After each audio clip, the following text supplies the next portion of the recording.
윤리위지소를 어제 연설에서 두 사람이 나란히 얘기한 것 때문에 이거 너무 격화되는 거 아니야? 여기에다가 정청래 후보 언더독 전략 이제 끝났고 본격적으로 뭐 신천지 등등 문제 삼아서 김민석 후보 공세 펼치는 거야? 이런 두 가지 예측이 나오거든요.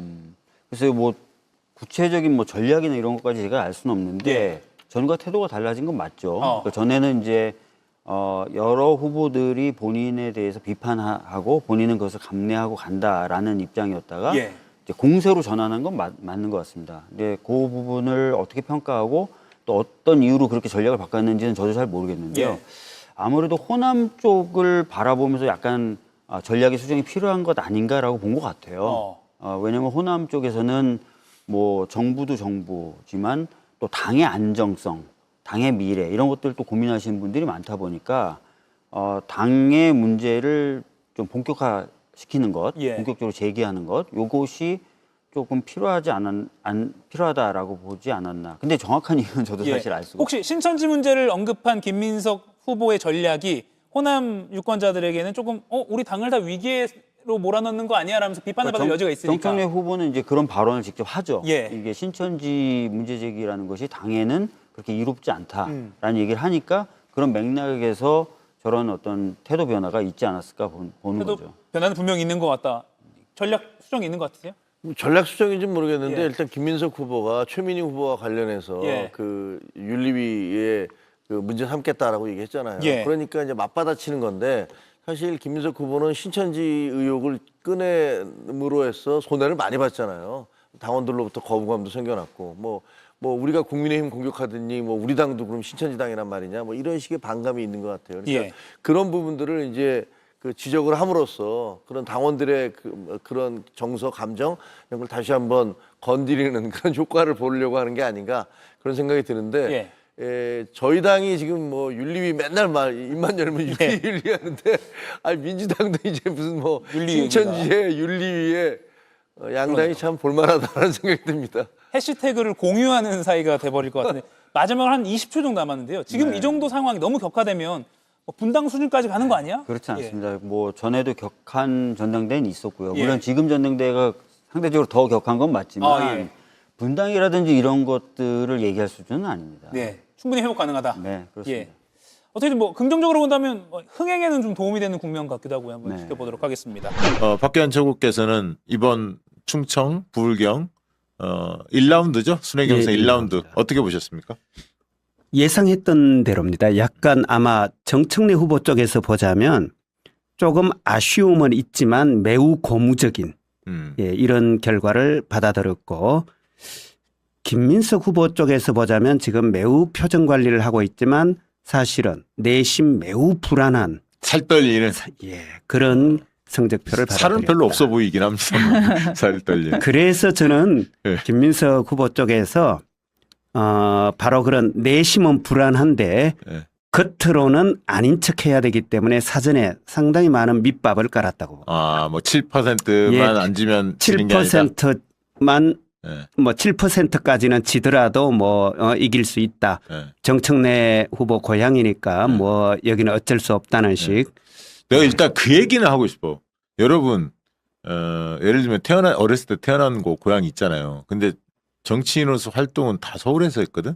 그 고등학교는 대전 보문고를 나왔어요. 그럼 보통 이제 고등학교 친구들 막 뭉치거든 약간. 대전에서는 압승했거든. 그렇죠. 고향을 어디로 칠 거냐. 태어난 곳만 고향으로 칠 거냐. 아니면 학창 시절을 보냈던 대전을 이야기할 거냐. 아니면 뭐 정치인으로서 뿌리를 둔 서울, 마포를 이야기할 거냐. 이거는 보는 각도에 따라 다른 거 아닙니까? 그렇죠. 근데 이제 그 금산이거든요. 금산이 또 논산에 비해서 또 작아요. 거기 지역은 또 황명선 최고위원 지역이야. 네. 굉장히 둘이 왼수 같은 느낌 아닙니까 사실? 근데 정청래 대표죠. 네. 가서 열심히 유세하고 또 거기야말로 진짜 거기는 워낙 작은 곳이니까 고향이다 해서 가서 당선시켰잖아요. 맞아요. 기초단체장도 군수. 그래서 사실은 그 황 최고가 그 지점만큼은 정청래 대표에게 대단히 고마워했습니다. 그것까지는 저는 진심이라고 생각해요. 뭐 거기까지 믿어줘야죠. 그럼 진심 고맙지 않겠어요? 이해은 과장은 어떻게 보셨습니까?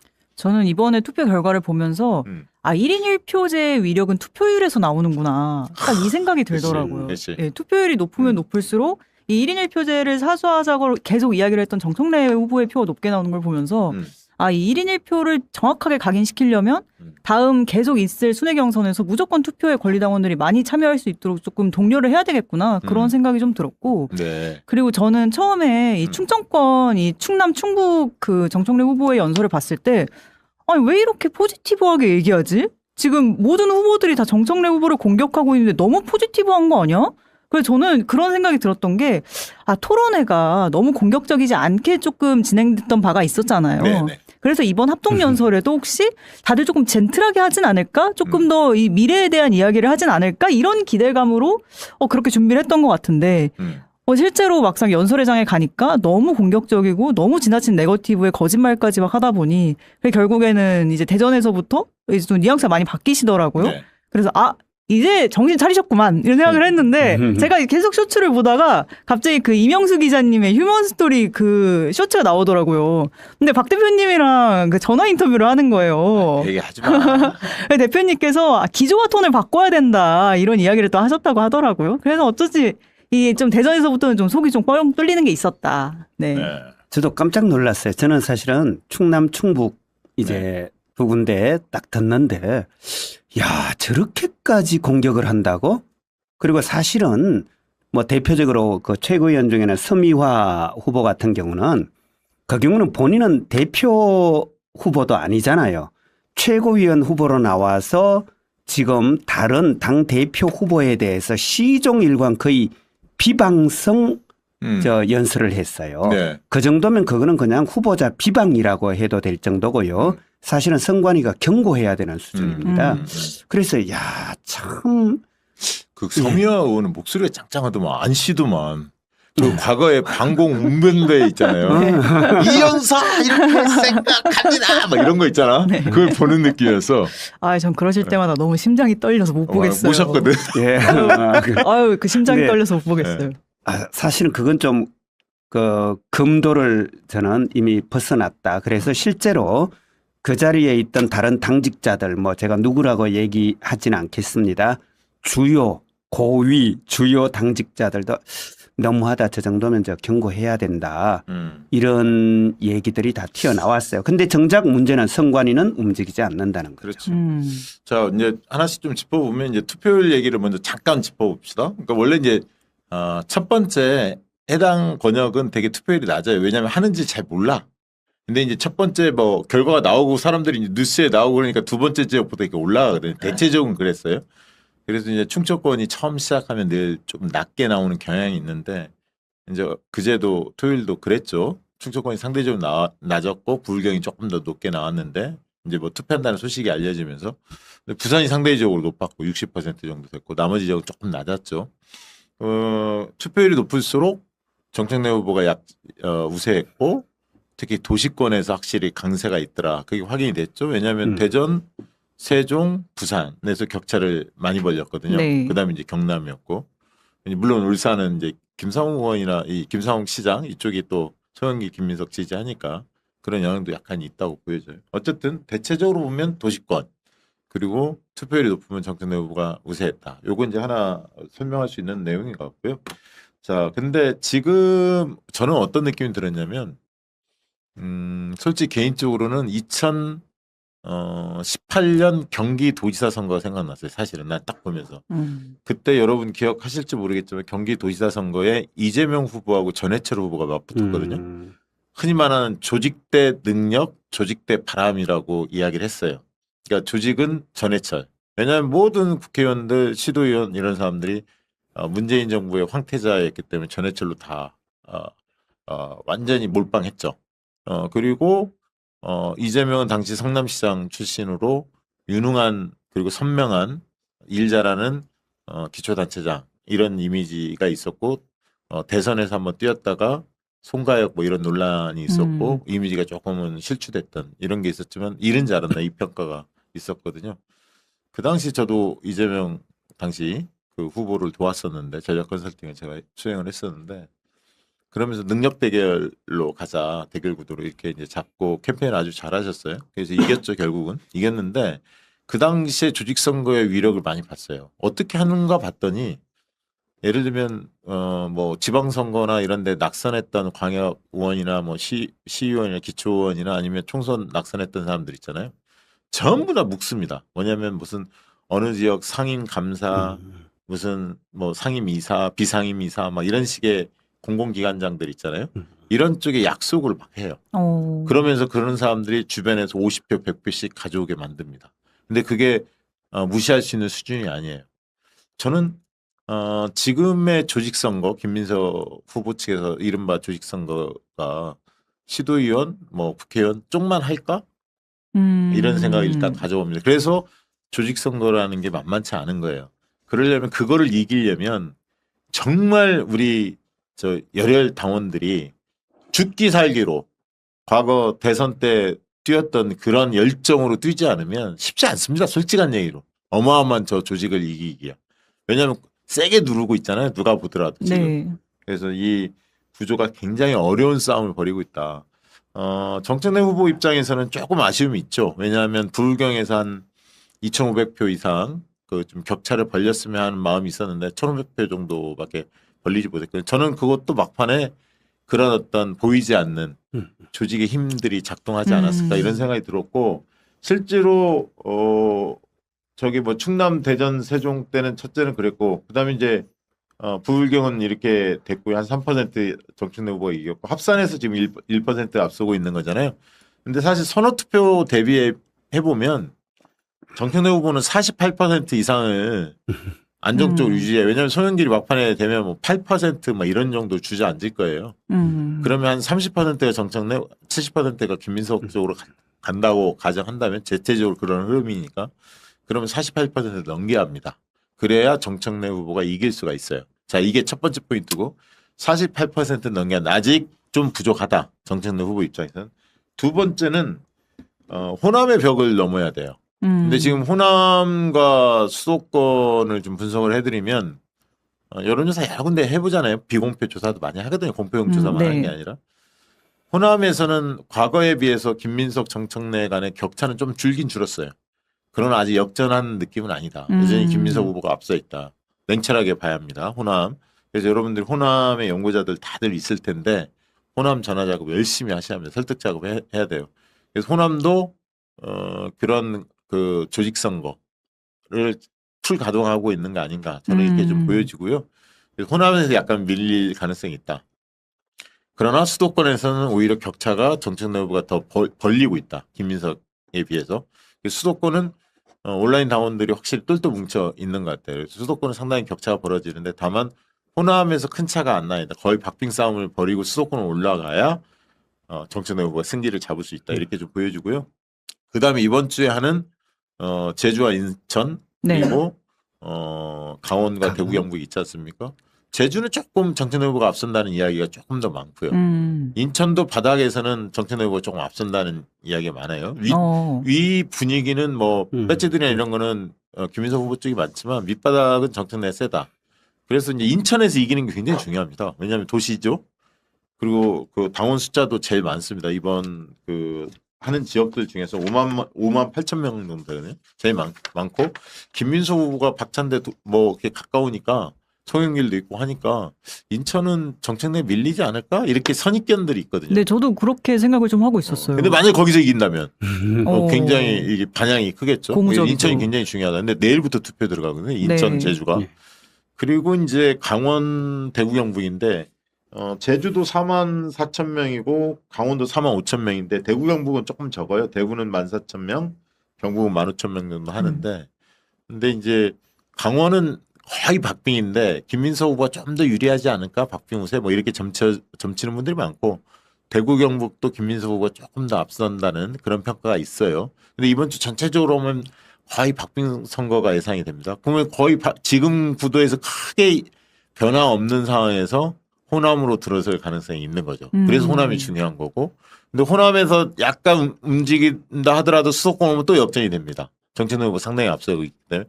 근데 그럼에도 불구하고 정청래 후보가 48%가 만약 안 됐다. 47%, 46%가 있다. 그러면 선호투표 영향을 받는데 선호투표 하면 불리하죠. 네.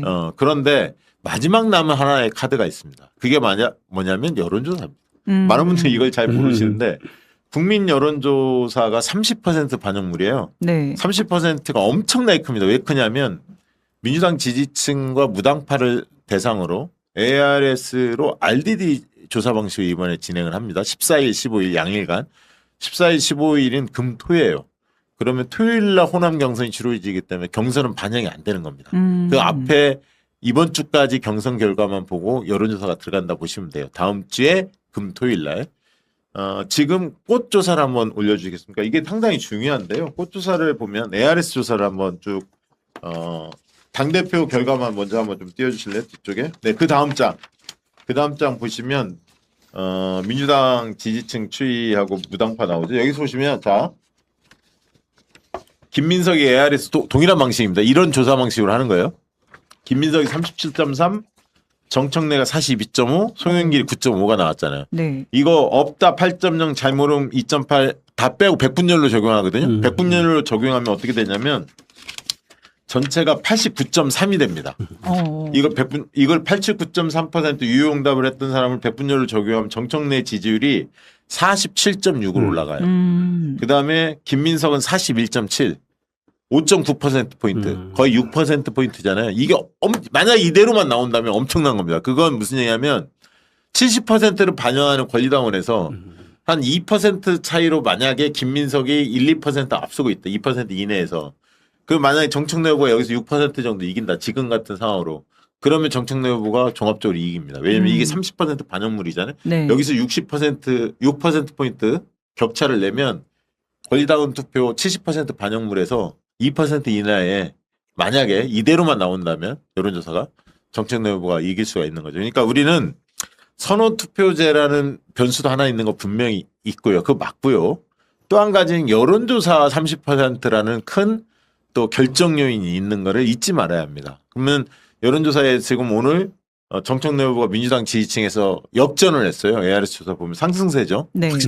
확연한 상승세고 김민석 확연한 하락세입니다. 이게 의미하는 바가 크거든요.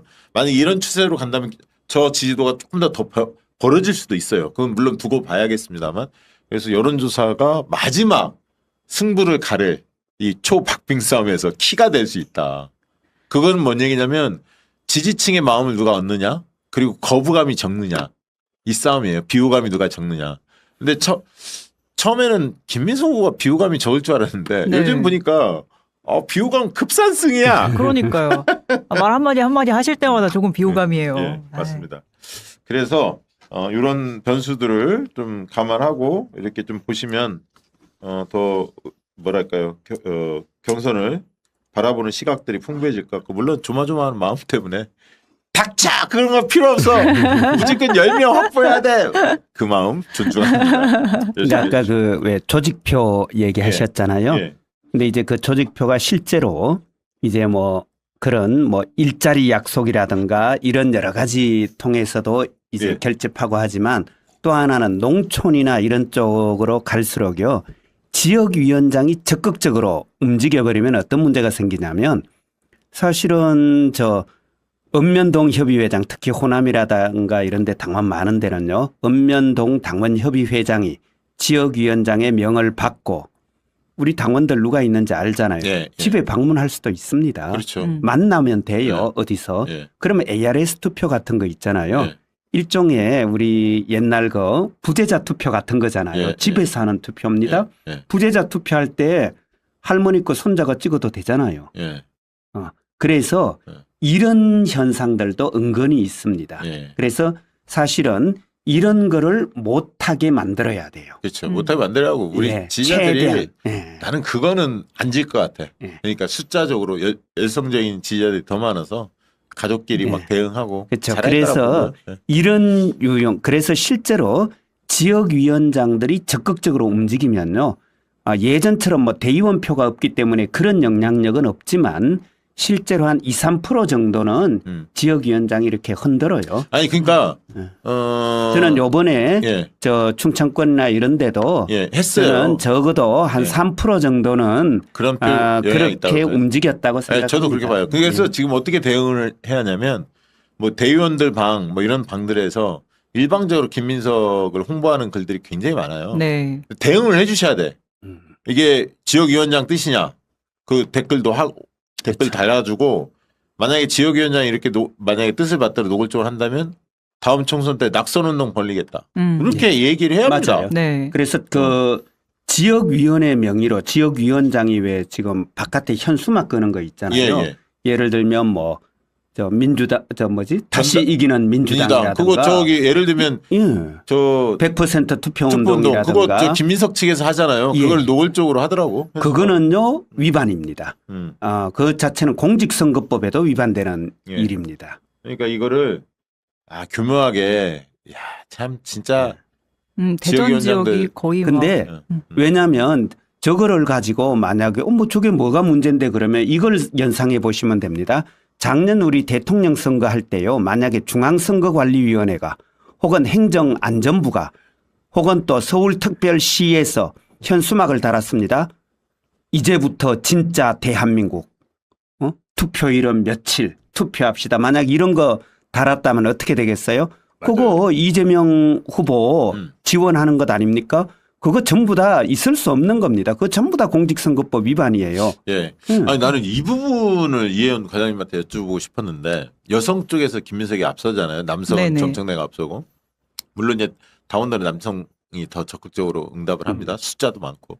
근데 이번에 연설 과정에서 보면 말이죠. 김민석 후보는 왠지 화가 나 있고 좀 뭐랄까 무서운 느낌도 좀 네. 들고 좀 막 포즈도 막 이러고 그리고 썸뜩하고 약간 표독스럽다. 약간 그런 느낌이 들어. 그런 느낌까지 아니 근데 이게 주시더라고. 김민석 후보를 별로 안 좋아하기 때문에 나만 그런가라고 생각들 했는데 여러 군데에서 그 얘기는 하더라고. 근데 어떻게 보세요? 저는 기억하실지 모르겠는데 제가 이 월요일에 합류하고 얼마 안 돼서였나? 그때 대표님께서 저한테 각 후보들에 대해서 어떻게 생각하냐고 물어보셨었어요. 예, 예. 근데 제가 그때 김민석 후보 같은 경우에는 제가 과거에 이제 뭐 후단협 대의를 잘 모르고 그 당시에 정서를 모르기 때문에 그냥 좀 스마트하고 똑똑하고 대학도 좋은데 나오셨고 좀 그런 좀 이미지시지 않나라고 이야기를 했었거든요. 사실 그렇게 저도 비호감도가 크진 않았었어요. 근데 지금 보면은 너무 얼굴이 시뻘겋게 달아오를 정도로 그렇게 말씀을 하시는 것도 있고 너무 지나치게 막 누군가를 낙인 찍어가지고 계속 그 사람을 공격하고 이제는 당원들도 마치 막 추출을 해낼 것처럼 자꾸 이런 이야기를 하니까 다 반명으로 처단하겠다는 네. 그런 느낌이 들어.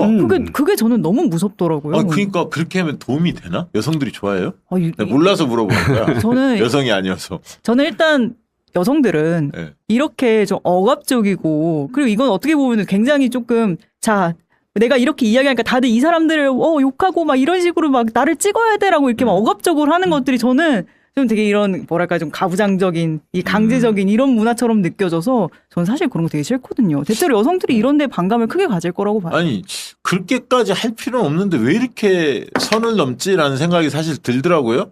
그렇게 뭐 지지율에서 막 쫓기는 것도 아닌데 상당히 박빙 싸움을 벌일 거라고 누구나 예상하고 있는데 정청래랑 박빙을 벌이는 그 자체가 본인의 수치다 수모다 이렇게 생각하는 건가? 아 자존심이 상하다. 그럴 수 있죠. 나는 그렇게 저도 보여져. 그렇게 봅니다. 왜냐하면 사실은 우리가 왜 이길 선거 혹은 이겨야 할 선거에서 이기지 못한 것 이건 문제되는 거잖아요. 네. 그런데 사실은 우리가 다 알고 있잖아요. 이미 한 달 전쯤에 모든 여론조사에서 20, 30%다 김민석 후보가 앞서고 있었고 김민석 후보의 압승 내지는 적어도 낙승을 대부분 사람들이 예측했어요. 그리고 뭐 우리 봐서 알겠지만 그게 합법이든 불법이든 편법이든 간에 사실은 당 조직이든 또 뭐 언론이든 뭐 기타 보이는 힘 보이지 않는 힘들이 모두 김민석 후보를 지금 사실은 돕고 있잖아요. 네. 예. 총력전을 또 펼치고 있고 네. 저분들의 태도를 보세요. 저는 깜짝 놀란 게 선호 투표 관찰하는 과정이라든가 이런 데서 드러나는 태도는요. 절대로 지면 안 된다. 어떤 경우에도 이겨야 한다. 무조건 이겨야 한다. 그런 것 같아. 네. 그러니까 과정에서 뭐 반칙해도 난 상관없어. 바로 그거예요. 그러니까 무조건 이기기만 하면 돼. 그러니까 이런 것 같아. 목적지향적이야 완전. 우리가 경쟁은요. 내가 질 수 있다는 게 전제되는 게 경쟁이에요. 불공정해. 이겨야겠지만 질 수도 있고 지면 다음에 잘하면 되지. 이게 경쟁이고요. 전쟁은 지면 안 돼요. 무조건 이겨야 돼요. 수단 전쟁하는 방법 거네. 가리지 말고 이겨야 되는 게 전쟁인데 저는 저분들이 지금 전쟁을 하고 있네. 저는 하고 있다. 그렇게 지금 느껴진다는 거잖아. 그런 생각도 들고요. 그러니까 총력전을 펼쳐서 이겨야 되고 이기기 위해서 사실은 선호투표라든가 혹시라도 발생할 수 있는 변수, 위험 변수를 다 하나씩 제거했던 거예요. 그것도 모자라서 예컨대 신천지 개입이라든가 이런 걸로 완전히 제압하려고 했던 거예요. 그런데 그게 안 먹힌 거잖아요. 예. 그러니까 어떻게 보면 철저하게 그 승리 강박정에 입각한 기획의 산물이 저는 신천지였다고 보는데 그게 오히려 자충수가 되기도 그렇죠. 하고 이러면서 이겨야 될 선거를 지금 박빙으로 되고 네. 있다고 지금 아마 상당히 지금 당혹스럽고 저는 지금 불안하다. 그래서 매우 조급하고 다급해하는 모습이 역력히 보인다. 평론가적인 예. 예, 송영길은 이런 왜 나왔는지 관찰입니다. 모르겠어. 송영길 의원님은 앞담화하고 싶어서 나오신 것 같은데. 네. 아니 난 기억에 남는 건 본인 머리 크다. 그거만 기억이 안 남아. 본인 머리 크다. 그래서 내가 속으로 정청래도 큰데. 누가 더 클까? 참, 아유. 송영길 대표님은 저는 거기 보면은 그냥 뭔가 이렇게 참 그렇게 존재감을 드러내고 싶으신가? 거기까지만 얘기하죠. 여기까지만 송영길 얘기할게요. 뭐 길게 얘기할 건 아니고. 네, 저는 이 좀 김민석 후보님의 이런 태도들이 네. 좀 이런 것 같아요. 나는 되게 메인스트림이고 모든 대부분의 의원들이 나를 이렇게 지지하고 있는데 그렇지. 어떻게 언더독인 정청래와 저 소수 개파가 감히 나한테 이 대들어? 메인스트림이 주류에게 어떻게 감히 나한테 대들려고 하냐. 그것도 송영길과 2대1로 두드러 패는데 아니, 왜 버텨? 그러니까요. 아니, 그리고 저는 너무 개파라는 것도 웃긴 게 네. 아니 애초에 처음부터 물밑 합작으로 강력한 개파를 만들어 왔는데 소수니까 개파로 두드러지는 거고 야, 나는 주류기 때문에 개파가 아니라는 게 말이 아니 되냐고요. 그러니까 막 개파 정치 막 이런 말 꺼내는 게 다 본인이 꺼내놓고 민망하지 않을까? 그러니까요. 난 진짜 오늘 이따 하나씩 짚어봅시다.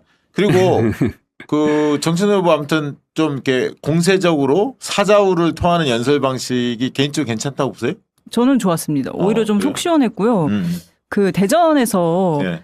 그 김민석 후보가 이전에 이제 최민희 후보를 이제 좀 겨냥해서 윤리위에 제소하겠다라는 이야기를 했단 말이에요. 그렇죠, 그렇죠. 근데 그 다음 순서가 정청래 후보였는데 헌법 위반 우리 민주당을 그렇게 위헌 정당으로 몰아가는 김민석 후보를 윤리위에 제소하겠습니다. 이 얘기하는데 내가 듣고 싶던 말이 이거였어. 이런 생각이 들더라고요. 아니 저도 뭐 너무 답답하더라고. 진심 좀 화가 난 모습이에요. 네, 그러니까 네. 충남과 충북 연설 보면서 이건 아닌데라는 생각이 들었는데 우리 멤버십 회원들이 막 전화가 와서 현장에 있었던 분들도 답답해서 이 연설 좀 바꿔줬으면 좋겠다.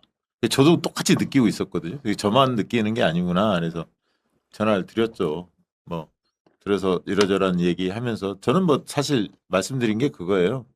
가슴에 있는 얘기를 하셔야 합니다. 가슴에 있는 얘기를 못하면 사람들한테 진정성이 전달이 안 됩니다. 그리고 지금은 기세와 기세 싸움이고 말도 안 되는 얘기를 상대가 하는데 이 진실을 이야기해 줘야 하고 지지층 열정을 불러일으켜야 합니다. 심장이 움직이는 대로 하세요. 이제 그런 얘기를 했더니 이제 세게 하셨더라고. 하신 다음에 또 밤에 전화 왔어. 너무 세게 했나? 그래서 잘하셨다 그랬어. 계속 그럼요. 이어가셔라고. 그래서 지지자들이 좋아하시는 것 같다고. 네. 그리고 이제 그 뒤부터는 부울경에서도 계속 좀 강력하게. 왜냐하면 누가 보더라도 김민석 후보가 거짓말을 너무 일관되게 하시는 거야. 네. 그러니까 이거를 누가 지적을 안 하면 뭐 그런가 하고 또 듣는 사람들이 있을 거 아닙니까? 맞아요. 그래서 그건 끊어줘야 돼요. 아니다라는 거 한 번은 또 이야기해야 되고. 맞아요. 예. 그래서 그 언론이 좀 조용하다. 이 최민희 페북이 재밌는데 최민희 후보님의 한번 띄워주시겠습니까? 저거 읽었어요. 어젠 정청래가 고향에서 졌다고 언론이 난리더니 오늘 김민석이 고향에서 졌는데 언론이 조용하다. 헛웃음이 나온다. 에라이. 자, 저게 발표였고 또 조승래 의원이 요즘에 열일 하시잖아요. 예. 조승래 의원이 전 사무총장이시거든요. 사무를 관장했던 분이기 때문에 놀 문제나 이럴 때도 말씀 많이 하셨죠. 페북에 한번 글을 올리셨는데 그것도 한번 좀 소개해 주시겠습니까? 네, 어제 오늘 충청권과 부울경 경선 결과를 보면서 국회의원, 지역위원장이 당원들의 판단에 큰 영향을 줄까? 우리 당의 권리당원은 충청, 영남, 호남, 수도권 등 지역에 따라 다른 판단을 할까? 저는 아니라고 생각합니다. 국회의원과 지역위원장의 줄 세우기에 지역의 연구의회 결정하는 당원들이 아닙니다. 당원들의 집단 지성이 어디를 가리키고 있는지 확인하는 전당대회가 될 것입니다. 네. 이번에 그 연설에서 쟁점이 됐던 걸 몇 가지 한 번씩 짚어봅시다. 신천지 문제에 있어서는 확실히 입을 다물더만요. 네. 그러니까 정청래 후보뿐만 아니라 뭐 최민희, 이성윤, 뭐 한민수 다 얘기했잖아요. 예. 근데 아무 말은 안 하잖아요. 할 게 없죠. 그래서 정청래 후보가 이거 윤리 제소하겠다. 전당대회 끝나고 난 뒤에 뭐 지금이라도 해명해라. 사실은 지난번 그 토론회에서 정청래 후보가 먼저 거론하지 않은 것 그것도 사실은 많이 봐줬지. 엄청나게 봐준 거죠. 봐준 거야, 사실. 그러면 적어도 그때 사과하고라도 지나갔어야 돼요. 정말로 출구 전략을 펼치고 싶었다면 사실은 뭐 그런 조짐이 있는 것 같아서 내가 얘기했는데 사실은 그렇게 딱 부러지게 어떤 근거를 갖고 있는 건 아니다 하고 조금 궁색하더라도 사과라도 해야죠. 그러니까 저 양반이 김민석이 먼저 윤리제선 먼저 꺼냈어. 네. 그 팀 정청래 팀 최고위원과 몰려다니는 거 이거 네, 하고 최민희 의원 뭐 지적을 했죠. 네, 이제 후보자에 대한 뭐 비방이나 뭐 이런 것에 대해서. 그래서 개파 정치 하는 개파 행위 하는 자들이나 상대 후보 연설할 때 방해한 사람들은 윤리 제소하겠다 이렇게 이제 언급을 하니까 바로 정청래 후보가 받아버린 거지 사실은. 네. 신천지 건으로 그 얘기했고 그다음에 자기 정치에 대한 쟁점이 있었는데 요게 이번에 완전히 역공을 했어요. 자기 정치 정청래. 그러니까 이제 한민수가 내가 계속 지켜봤다. 기록했다. 1년 동안 내 비서실장 하면서 정청래가 자기 정치했다는 근거를 내라. 계속 얘기했고 그러면서 또 한 가지는 이제 정청래 후보가 이게 백미였는데 야 자기 정치는 2002년에 후단역 했던 김민석 네가 자기 정치한 거야. 대표적으로 이 얘기를 딱 꺼냈어요. 네. 그러니까 이성윤 또 의원은 총리 시절 당대표가 꿈이다 노망이다 했던 그게 바로 자기 정치 아니냐 이렇게 발언하기도 하고 근데 그 뒤로 김민석 후보가 자기 정치 얘기는 안 꺼내더라고. 근데 이건 완전히 역공당했다. 좀 뼈 아프셨나 보다. 아니 그렇지 못 들었죠. 네. 들어보셨어요? 자기 정치? 이게 쑥 들어갔고 그리고 지방선거 패배는 요게 상당히 재밌었죠. 지방선거에 대해서 이거 패배한 거 아니냐 계속 최고위원 후보들도 정청래 대표 물었던 정청래 대표는 늘 이야기를 했죠. 팩트 가지고 아니 뭐 완벽한 승리라고 얘기하는 게 아니라 판정승 그 이기지 못한 곳에 대해서 이겨하는 곳에서 이기지 못해서 아픔이 있다. 이 얘기는 늘 좀 자성하면서 이야기를 했었는데 아무튼 이것 때문에 물러나라. 송영길도 계속 그 얘기 했어요. 그러니까 그 얘기가 참 재밌더라고. 2022년에 이재명 탓을 그렇게 했더만. 이재명 당대표 탓을. 그때 본인이 또 당대표 출마했잖아요. 맞아요. 출마했어. 그러니까 그 예선전 떨어졌죠. 예선전. 그러니까 거기도 은근히 프로 출마를 해요. 프로 출마. 진짜로 은근히 그래요. 뭐 부산시장, 서울시장, 국회의원, 뭐 그리고 당대표, 뭐 최고위원. 장만 서면 나서는구나. 네, 프로 출마를 해요. 근데 출마할 때마다 남 탓하셔요. 저는 이건 매우 바람직하지 못해요. 이게 그 김민석 후보의 어쩌면 클리셰인 거예요. 이제 후보로 나서면 일단 남 탓하고 너 자기 정치하지 이게 김민석 후보의 클리셰일 수도 있겠다.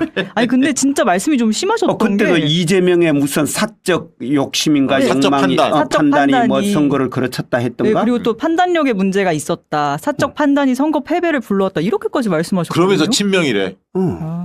정청래 대표는요. 지금까지 이재명 대표 욕을 한 번도 안 했어. 사적 판단이 그렇쳤다. 뭐 판단에 문제가 있다. 그 표현은요. 굉장히 센 얘기야. 아주 센 거예요. 네. 그 침해라는 얘기예요. 그거 조기 침해 왔다 사실은 이런 표현이잖아요. 아니 뭐, 그거는 아주 함부로 쓰면 안 되는 표현이에요. 근데 그런 표현을 막 쓰셔요. 그러니까 독하다라는 얘기예요. 그러니까 지금도 정청래 쪽을 공격하거나 이럴 때도 보면 너무 독해요. 그래서 제가 이거는 진짜로 동지의 언어가 아니다. 동료의 언어가 아니다. 그래서 제가 자꾸 왜 경쟁해야 되는데 저 양반은 전쟁하려고 달려들지 이 생각을 어쩔 수 없이 하게 돼요. 맞아요. 그리고 5월달 검찰개혁안 그거 정부 입장을 전달했다 폐지 의견으로 보안수사권 관련해서 이렇게 계속 이야기를 하잖아요. 김희석. 네. 그러니까 이성윤 최고도 좀 가담했어요. 내가 최고위 같이 했지만 보고 받은 적 한 번도 없다고. 아니 그건 저도 본인이- 얘기했잖아요. 맞아요. 최고위에 제가 그게 한 번도 보고된 적이 없어요. 그런 내용이. 근데 그게 어떻게 당에 전달된 정청래 겁니까? 계속 얘기해. 아니 총리가 나한테 전화하면 되지 않냐. 나한테 전화도 안 했고 원내대표한테도 전화도 안 했는데 그리고 한정희한테 기껏 얘기한 건 토론회하자고. 토론회. 토론회 한번 하자는 거였어. 입장을 낸 게 아니라. 아 참. 아니, 그러면은 너무하더라고. 이거는 이미 그 5월부터 정성래 후보를 싫어했다라고 아니 추측할 수밖에 없어요. 이미 당대표 도전의 의사는 이미 일찍이 정하셨기 때문에 그래서 총리하면서 당대표가 로망이다.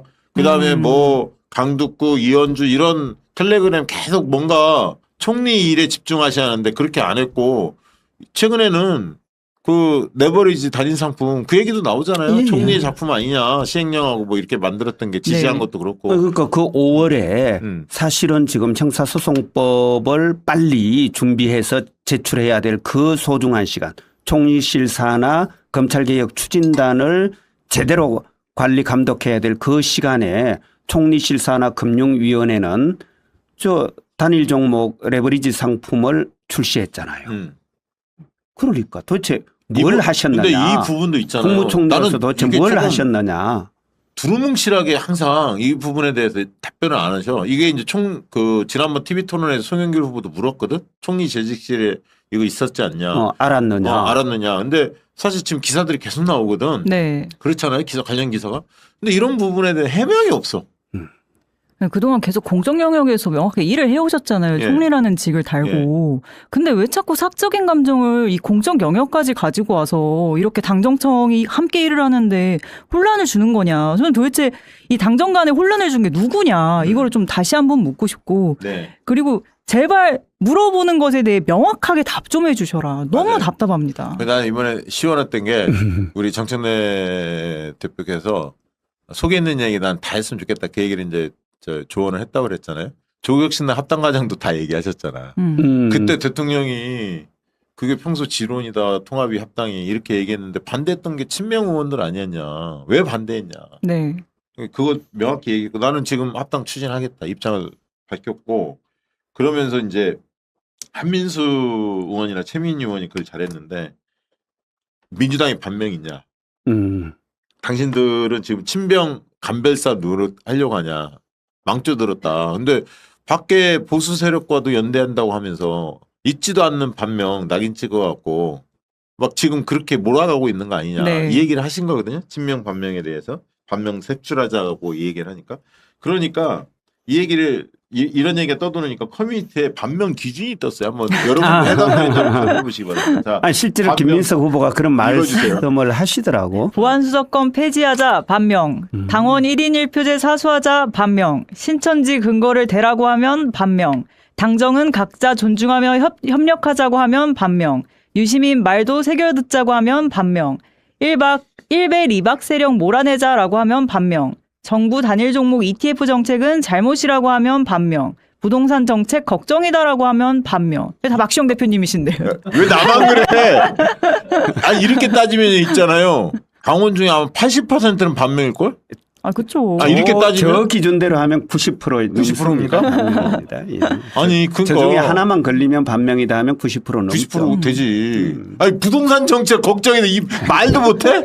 단위 ETF 레버리지 문제다고 말을 못하냐고. 우리 박시영 대표님은 2018년도부터 친명이었다고요. 아니 진짜 너무해. 그러니까 이게 내가 그 서미화 의원은 잘 모르는데 내가 그 얘기했게 노무현 정신을 얘기하시더라고. 이제 경남 가셔서 부산 가셔서 그러면서 뭐 정청래 막 비판을 하는가. 그러니까 누구든지 성역 없이 막 비판할 수 있는 게 노무현 정신 아니냐. 네. 잘못된 건 잘못된 거다. 노무현 정신이 그런 거지. 성역 없이 비판하는 거야. 그러면 나는 묻고 싶더라고. 내가 만약에 최고위원이었다면 바로 물으려고 했는데 문조 털레오 그렇게 비판했던 거, 문재인 전 대통령이 비판할 때 왜 침묵하셨냐. 응? 그들 뉴 이재명 세력이 두려웠던 거냐. 묻고 싶더라고. 그리고 대통령이 일을 잘하고 계시지만 가끔 이제 그 눈에 국민적 눈에 볼 때 이건 아닌데 하는 것들이 있잖아요. 뭐 공소 취소 모임도 마찬가지 당에서 만들긴 했지만 대통령과 연관된 거 아닌가 이런 의심도 있었고 지난번 투표소에 기표용지 흔든 것도 누가 보더라도 그건 적절치 않은 거였잖아요. 여러분 이런 부분들에 대해서 지적할 수 없는 분위기를 만든 것 이거는 잘못된 문화 아닌가? 당이 적어도 민심을 대변하는 역할을 하는데 대통령님께 가끔 이거는 아닙니다라고 직언해야 할 거는 직언할 수 있는 분위기를 만들어내야 하잖아요. 나머지 열심히 또 일을 해서 뒷받침해야 하고 잘하는 것들을 적극적으로 하려고 하는 건. 근데 그렇게 만들지 못하는 지금의 당 문화 분위기 여기에 대해서 아무 말도 못하는 것 그게 노무현 정신인가? 난 묻고 싶더라고 사실은. 선택적으로 노무현 정신을 언급하시더라고. 우리 이혜영 과장님 모셨던 서미아 의원께서. 네, 제가 서미아 의원실에 이제 좀 1년 안 되게 있다가 나왔는데 저는 이제 의원님과 일을 하면서 사실 노무현 정신에 대해서 이야기하는 걸 저는 거의 들어본 적이 없었어요. 그랬는데 이번 전당대회에서 너무 그런 말씀을 많이 하시니까 의원님이 생각하시는 노무현 정신이란 뭘까 그런 생각을 저도 곰곰이 좀 하게 되더라고요. 그래서 하신 말씀을 좀 제가 잘 이해해보고 싶어서 좀 들어봤는데 하신 말씀이 권력, 여론, 지지층 앞에서 정의를 말할 수 있는 용기가 노무현 정신 아닌가. 당대표는 개인이 아닌 당의 원칙과 입장을 분명히 해야 될 책임이 있다. 정청래 대표는 공천권, 인사권, 당 운영권, 온갖 권한 원 없이 누리고 대통령을 향한 막말과 흔들기는 왜 노코멘트로 일관하냐 이런 말씀을 하시는데 제가 좀 세 가지 의문이 드는 거예요. 일단 저는 의원님께서 말씀하시는 전당대회에서 이야기하는 당원이 바라는 정의가 뭘까 그런 생각이 드는데 지금 이 당원들이 원하는 건 민주당의 정체성에 기반한 통합 그리고 한동안 이제 검찰개혁과 내란 청산이 필요하다라고 이야기를 해왔던 거잖아요. 네. 그리고 언론이랑 유튜브 여론의 문매를 계속 맞아가던 이런 우리 당원들 그리고 후보들에게 이렇게 지지층들 앞에서 정의를 말했던 게 사실은 정청래였나 김민석이었나라고 이야기를 했을 때 네. 저는 당연히 정청래라고밖에 이야기를 할 수가 없단 말이에요. 왜냐하면 자꾸 신천지 건으로 해가지고 반명 메카시즘 하면서 막 다 골라내려고 하고 그렇지, 있고 그렇지. 문두털리 관련해가지고 한마디도 언급을 안 하는데 결국 당원들을 지키겠다고 계속 읍소했던 거는 정청래 후보였잖아요. 예. 근데 저는 그렇다면 서미아 의원님께서 이야기하시는 전당대회에서의 정의란 무엇인가 저는 그 이야기를 먼저 해주셔야 될 것 같다. 그런 생각이 좀 들었고 예. 당의 원칙과 입장이 있어야 된다라고 이야기를 하는데 민주당의 강령에 이렇게 있어요. 국민의 삶을 책임지는 유능한 정당, 민주적으로 운영되는 당원 중심 정당, 함께 잘 사는 미래를 만드는 준비된 정당 이게 민주당 강령이거든요. 근데 유시민의 발언에 평가를 자제하고 노코멘트 하면은 당의 원칙과 입장이 흔들리나요? 저는 이것도 너무 이해가 안 되는 거예요. 말을 하시는 주장에는 근거가 있어야 되는데 근거가 없는 거예요. 왜 또 세 번째로 이 정청래가 개인적으로 공천권, 인사권, 당 운영권을 원 없이 누렸다고 하는데 서미아 의원님은 진짜 그런 말씀 하시면 안 되는 게 뭐냐면 이 당 운영권의 최대 수혜자가 서미아 의원님이세요. 왜냐하면 당시 장애인 위원장을 하셨었는데 당에서 이 당규하고 그리고 당원을 다 개정해서 장애인 위원회를 뒷받침해주는 조직인 장애인국을 신설한 게 정청래 대표예요. 장애인국. 네. 예, 사무국을. 맞습니다. 사무국을 아예 만들어주신 거란 말이에요. 그만큼 장애인 당원들의 인권을 생각해서 그렇게 당규 개정을 다 해왔는데 어떻게 그런 말씀을 하시느냐는 거예요. 당 운영권을 가지고 어떻게 정청래 후보가 개인적으로 원 없이 누렸습니까? 공천권 얘기 서미화 의원이 할 때 또 무슨 얘기 했냐면 추경호 이진숙이 살려서 내란 세력 떵떵거리게 해놓은 정청래를 막 이렇게 나무라시더라고요. 근데 추경호 이진숙 대구잖아요. 예. 네. 무슨 지금 추경호 이진숙을 정청래가 살려놨습니까? 아, 어려운지겠지. 뭐 그걸 최선을 다해서 뛰었지. 그러니까요. 예, 우리 저 김부겸 후보가 그걸 그렇게 얘기하면 안 되지. 그러니까. 자, 그리고 유시민 비판을 뭐 여전히 세게 했고 최민희 의원은 뭐 정권에 대한 경고 의미 아니었냐 했는데 나는 이 대목에서 사실은 아쉬운 게 이 얘기를 하는 사람들이 별로 없었는데 김민석 후보가 유시민의 ABC 뭐 얘기도 하셨잖아요. 근데 진짜 유시민의 ABC가 먼저 했냐, 문제털레브가 먼저 했냐. 이걸 명확히 하면 되거든? 그렇죠. 그거에 대한 경고의 의미로 유시민이 나섰던 거잖아요. 문제털레브가 횡행하다 보니까. 당원들도 어느 정도 알아요. 다 알아. 뭐가 먼저였는지. 그러니까 이런 거 말도 안 되는 주장들을 하고 있고 이현주 텔레그램 공개하라. 아무 말 안 하고 있고 여전히. 그다음에 연임 부적절 뭐 지도부 교체한다 계속 그 얘기하니까 여기서는 정청래 대표가 좀 위트가 있더만. 교체해달라 지도부 내 할 때 당대표 할 때 최고위원 강덕구, 이현주, 황명수 이런 사람들이 발목 잡았다 계속. 저 엇박자 내고. 너무 힘들었다 교체하자.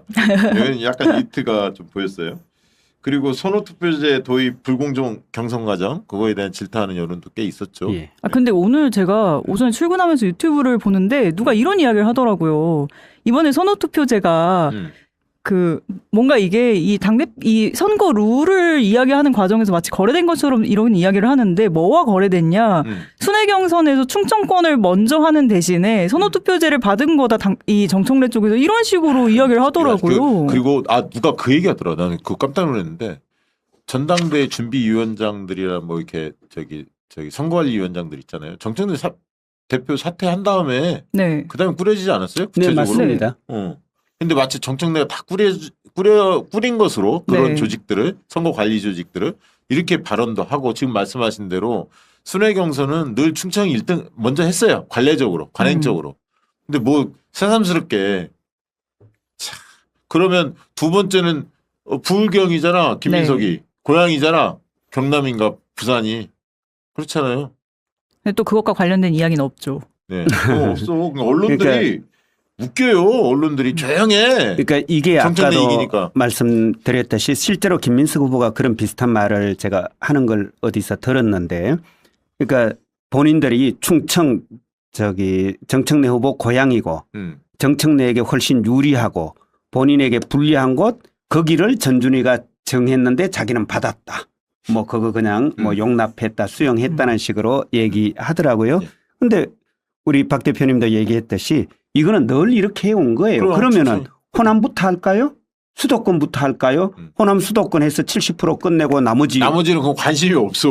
아니 나머지는 할 필요도 없어. 이미 필요도 후보가 없어. 정해졌는데 뭘 정해져버려. 해요? 아니 그러니까 그렇게 따지면 늘 항상 서울 사람들이 불만이 많아. 우리 서울 당원들이. 왜냐면 밑에서 거의 흐름이 결정된 다음에 마지막에 그냥 그렇죠. 이렇게 하는 경우가 많거든. 근데 그거를 전당대회 또 파이널을 서울 해야 하니까 그거 알잖아요, 사람들이. 그러니까 네. 이해하는 거지. 야, 그리고 그때 달라요? 순회 경선할 때 가끔 이런 적은 있어. 뭐 제주라든가 그렇지. 이런 쪽을 먼저 한 적이 있고. 그러니까 어쨌건 제주, 강원, 충청 옛날에 여기가 무조건 먼저 하게끔 돼 있어요. 옛날에 늘 그렇게 해왔어요. 2002년 뭐 그 그때는 초반에는 그렇게 한 적이 제주 있고. 뭐 인천 이런 데 작은 데들을 먼저 했는데 충청으로 그래서 바뀐 적이 그 다음은 있어요. 충청으로 계속 해온 거예요. 맞아요. 관례적으로 네. 충청에서 그냥 한 거고요. 전준희는 아까도 지적했듯이 정청래 대표 사퇴한 이후에 전준희가 구성되었고 바로 그 전준희에서 지금 모든 룰이 앞서 얘기한 뭐 선호투표라든가 이런 거 다 맞습니다. 이루어진 거죠. 지금 이번에 진짜 그 김민석 후보의 이 침묵, 선택적 침묵 그리고 거짓말 이런 게 상당히 많거든요. 그래서 이게 거짓과 진실의 대결로 이 대결 구도가 바뀌는 게 아닌가. 그냥 김민석 대 정청래 대결이 아니라 뭐 친석 대 친청, 친석 대 친청 이러는데 저는 그런 걸 넘어서서 진짜 거짓과 진실의 대결, 거짓과 정의의 대결 맞아요. 이런 느낌이 솔직히 들어요. 그러니까 제가 이번에 이 과정을 보면서 들었던 단어, 이렇게 떠올랐던 낱말이 한 서너 개 있어요. 협잡, 협박, 거짓, 불법.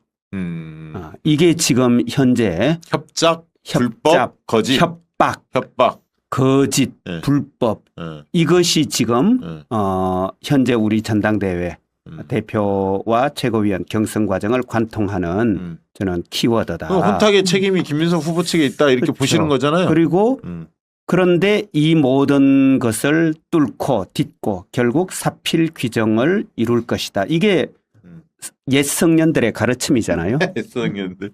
그럼요. 옛 성년들이 그 오늘 제가 제 페이스북에도 아침에 올렸는데 로마서 8장에 성경에 그런 말씀이 있어요. 모든 것이 합력하여 선을 이루느니라. 이때 모든 것에는요. 악한 것, 나쁜 것까지 다 포함됩니다. 그래서 모든 것들이 다 결국은 어우러져서 선을 이루는 것. 이게 바로 이제 신의 섭리다. 이렇게 얘기하는 거거든요. 그게 사필 규정이죠. 네. 그리고 저기 과거가 현재를 구할 수 있는가 이런 스레드 글도 있던데 그것도 좀 의미심장하더라고요. 그래서 저희가 가져와 봤는데 한번 띄워주시겠습니까? 이거 한번 읽어주시죠. 과거가 현재를 구할 수 있는가? 죽은 자가 산 자를 구할 수 있는가? 노사모가 오늘의 민주당을 구했다. 사리비 정청래는 이겼고 후단협 김민석은 졌다. 노무현 대통령님 보고 계시죠? 네. 아무튼 저도 노무현 대통령이 생각나고 울산 경선이 생각나요. 그다음에 이제 광주 경선으로 이어졌거든요. 제주, 울산, 광주로 갔는데 제주에서 노무현 대통령이 3위 했거든요. 하나갑이 1위 하고 그때 기억이 납니다. 그러더니 울산 가서 역전을 하고 광주로 가서 1등을 또 하죠. 그 과정을 그 이번에 또 정청래 후보가 이어받았으면 하는 간절한 바람이 있고요.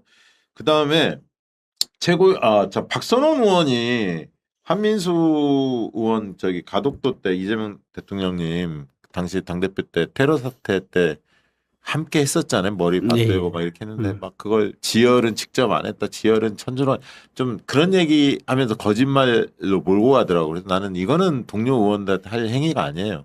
그때 적극적으로 한 게 맞고 그러면 역할을 뭘 어떻게 했는지 구체적인 걸 가지고 얘기하는 정말 짜치다는 느낌이 들더라고요. 박선원 의원이. 왜 이렇게 저렇게까지 됐지? 이런 생각이 들었고 이번에 최고위원 과정을 보니까 그 경쟁 과정을 보니까 한민수가 연설을 잘하던데 한민수 의원이. 네. 완전 떴어 이번에. 네. 그러니까 최민희 의원은 완전 그 팩트 체크를 하면서 딱딱딱딱 조지는 방식이고 한민수는 완전히 약간 사자우 그런 느낌이 들던데요? 네. 어떻게 보셨어요?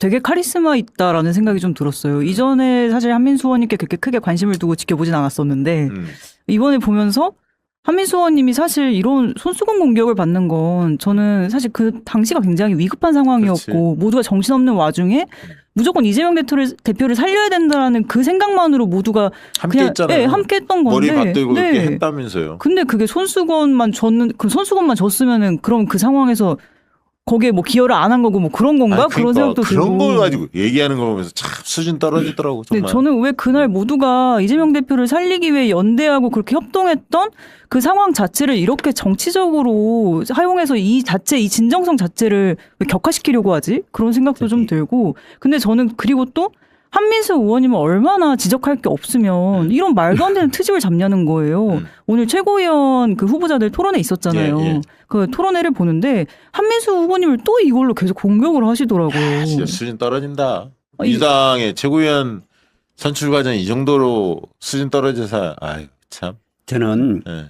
그 기자회견까지 했잖아요. 신천지 관련해서 예. 제보가 있다라고 하면서 뭐 파란 정당, 빨간 정당, 파란 리본 붙여라, 빨간 리본 붙여라 하면서 신천지 세력들이 우리 당의 당무에 개입했다라고까지 얘기를 한 거예요. 네. 파란 리본 붙여라 했다고요. 예. 그럼 그건 뭐냐면 신천지 세력이 우리 당에 직접적으로, 조직적으로, 집단적으로 개입했다라고 주장까지 다 해놨어요. 그리고 고작 한다는 얘기가 뭐 제보가 있는데 뭐 넘어가자고 딱 전형적으로 이거 예전에 안기부 공작 스타일입니다. 국정원 출신인 것까지는 그래서 그 국정원 출신이면 지난 내란 때처럼 거기서 배운 것, 거기서 습득한 정보 가지고 나라 위해서 민주주의 위해서 일하셔야지 어디 그 이상한 그런 행태를 지금 우리 이 전당대회 과정에서 그렇게 함부로 구사하면 곤란해요. 이 과장님 우리 저 신천지 뭐 30-40명 뭐 고양시 이번에 시장 선거 때 뭐 개입했다는 네. 그것만 지금 드러난 거고 그것도 네네. 윗선의 조직적 뭐 지시나 이런 게 없이 그쵸. 했다는 게 드러난 거죠. 네, 지난주였나요? 그때 채널A에서 한 수십 명 정도의 가입 정황이 있다. 네, 이 정도만 나왔었는데, 이제 어제 기사에서 합수문에서 이제 조사를 해보니까 정황적으로 봤을 때 고양시 지역의 신천지 신도 한 30-40명 정도가 집단 가입한 점 정황이 보인다. 이 30-40명이 민주당 전체를 완전히 진짜 박선원과 김민석은 신천지 문제에 대해서 정확하게 해명 못하면 저거는 진짜 그렇죠. 해당행위 그러니까 한 김민석 네. 후보가 먼저 제기하고 박선원 후보가 기자회견까지 하면서 뒷받침해 줬고 그러자 합수본에서 사실은 이런저런 수사 상황이 흘러나온 거잖아요. 그렇죠. 이거 한편에 뭔가 드라마 같잖아요. 네. 저는 이런 것 자체야말로 이거야말로 삼자 뭔가 비밀연합 같아요. 맞아요. 검찰과 언론과 그리고 우리 당내의 이런 분파적 행동을 하는 사람들 이 사람들이 사실은 일종의 뭔가 비밀연합을 만들어서 결국 우리 당을 분열의 늪으로 빠뜨리고 있는 거죠. 네. 이거야말로 진짜 반드시 우리가 규명해내야 됩니다. 이런 행태에 우리 다 척결해야 됩니다.